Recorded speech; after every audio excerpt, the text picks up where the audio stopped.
All right, welcome to third quarter. Um, my name is Mr. Egbert. Some of you are new to my class, and what you'll notice is that everything that we do is going to be very similar to what you did with Mr. Jansen, Miss Jarmick, Miss Pettipiece, or Mr. Houston. We're all doing the same things, so you should be somewhat familiar with how things work. So to start off third quarter, what we're going to do is we're going to talk about something called systems of equations. And what we're going to do with systems of equations is we're going to solve them. And we have three different ways we can solve a system of equations. One is by graphing, the second way is by substitution, and the third way is by elimination.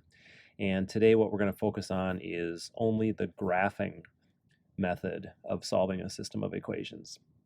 So the cool thing about a system of equations is a system of equations is just two equations. And unless two equations are parallel lines, we know at some point those lines are going to intersect. So when we're looking for the solution of a system of equations by graphing, what we're looking for is where those lines intersect. And you can see that right here that I highlighted in green. So if we look at these three examples here, all we have to do is zoom in on the graph and identify the point where the two lines intersect. So we've got a red line, we've got a purple line, and they intersect right there. And we just have to write down what that point is. And so if we remember, points are x and y. So we have our x value down here is 6, and our y value is 3 because we can go over and identify the point like that. So our answer, if we're looking for the solution of this system of equations, is 6, 3. And we would write it like that, remembering that all points are x, y. Not too bad, eh? Here we go. Let's do another one. So we're going to look at another point where they intersect. And these two lines intersect. They happen to intersect where x is negative, and that's okay. So we have -5 for our x value, +3 for our y value. So we can write the solution as -5, 3. Okay, one more. Oh, I talked about this. The only time that we're not going to have a solution to a system of equations is when two lines are parallel. And you can notice that these two lines are parallel. And the way we can tell that they're parallel, sometimes it's going to look like two lines are parallel, but the way we can tell that these two are parallel for sure is to try and find a point where it's kind of hard. There aren't any actual points where these lines cross. But if we just look here, you can see from here to here, that distance is 4, right? And then if we go way over here, we can kind of find a similar spot and go from here to here, and that distance is 4. Okay, so if these lines stay the same distance apart, that means they are parallel. And so that means that they're never going to cross. So in this case, our answer for the solution is no solution. So you just write no solution and put a box around it. All right, so here is where those of you who are new to my class are going to recognize what's going on here. The red boxes with the red numbers, you probably remember those from your other classes. These are problems that you have to do on your own. And when you are done with this assignment, you're going to find the assignment on Schoology where you have to enter these. So make sure you do that. Otherwise, you're not going to get credit for it. And when you're done with these first three, start the video again, and we'll go over some more examples. All right, the next two examples, you'll notice the graphs are empty. So we're going to have to come up with our own lines, and that's okay because we know how to graph a couple of lines. So what I'm going to do is I'm going to use the red and the purple like that we did up above and do that to graph these so we can see the difference between the two lines. So if you remember, when we're graphing a line that's in slope-intercept form, we always start with the y-intercept. In this case, the first one is 1, so we find +1 on the y-axis, which is the vertical axis, right? And then we use our slope. In this case, our slope is -2/5. So that top number is negative. So that means we go down 2 and we go over 5. And I'm going to do that again. So I'm going to go down 2 and over 5. And then since I'm looking for the point where these two lines intersect, it's possible it could intersect over here on the left-hand side somewhere. So I'm actually going to make more points on the left-hand side by going backwards. So instead of going down 2 and to the right 5, I'm going to go up 2 and to the left 5.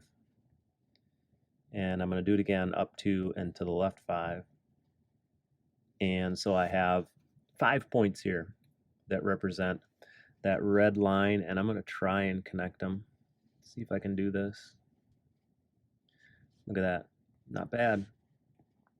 Okay, so the first line we graphed in red. The second line, we can do purple like they did. No, let's not do purple because it's too hard to kind of tell red and purple apart sometimes. So let's do dark blue. So with the dark blue one, we're going to start with our y-intercept, which is +4. And then our slope is 1 over 5. So that means we go up 1 over 5. And you'll notice right away, I am going the wrong direction. But I can keep going. I might as well. But then this one, I'm going to have to go backwards as well. So instead of going up 1 and to the right 5, I'm going to go down 1 and to the left 5. And we're going to notice right away, we hit that red line right at that point there. And so I'm going to make one more just for the heck of it. So I'm going to go down 1 and over 5. And then I'm going to connect all these. And whoops, just like that. And put a couple arrows on either end to show that the line goes on forever. Okay, so then all I have to do is identify the point where the two lines intersect. And so the two lines intersect right there. And we have the -5 for our x value and 3 for our y value. So the solution to this system of equations is -5, 3. Okay, it's a fair amount of work, but if you remember how to graph a couple of lines and just look for the point where they intersect, you'll have no problem doing this. All right, let's look at another one. So here we go. We've got two lines in slope-intercept form, but this time we don't have the nice neat fractions, but we can always make it fractions. So we have 3 over 1. And then this one up on the bottom here is actually -x. So if we remember, that's -1x. And then we can also put that over 1. Okay, so there we go. We just made our slope a little bit easier to use. And let's do the same thing. We'll do the first line in red. So we're going to go to -8 way down here. And now I noticed something right away. The first line is y-intercept is -8, and the second line's y-intercept is +8. So that means we're going to be making a few points to find the point where these two intersect because they start pretty far apart. So our slope of the first one is 3 over 1, so we're going to go up 3 and over 1. And I'm just going to keep repeating that, up 3 and over 1. And now this is where you got to be careful.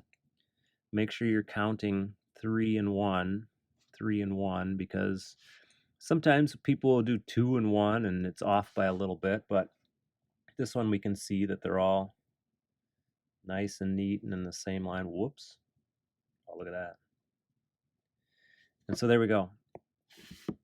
They're all pretty much on the same line. Now my line isn't super perfect. It doesn't go through my -8 down here very well, but I'm going to call it close enough. Okay, so the second one, we can do that in the blue again. Whoops. So we have +8. I already mentioned that. We're going to start at +8. And this one is -1 over 1. So this is one where we got to make a bunch of little points. And so I'm not going to make all of them all the way across the graph like I did before. I'm just going to do enough to get to the point where I intersect the other line. And you can kind of see where this one is maybe headed. It's going to go down 1 and over 1. And down 1 and over 1. And it intersects right there. So I can go ahead and connect those and put arrows on either end. Okay, so my solution to the system of equations is right there. And it happens to be at x is 4 and y is 4. So this one is 4, 4. All right. So you have a couple to try on your own. And then when you're done with these two, there is a challenge problem down here on the bottom. And I'm guessing all of you could figure this one out. But you'll notice that with this challenge problem, the lines or the equations are in standard form, which makes it more difficult to do via graphing, but there's a way we can do this, and I'd love to see you try and figure that out. And if you need some help, if you want to try and figure it out and need some help or want to know if you're right, let me know, and I will be more than willing to talk to you about it. All right. Make sure when you're done, you put those 5 problems into the Schoology assignment so that you can get credit for it.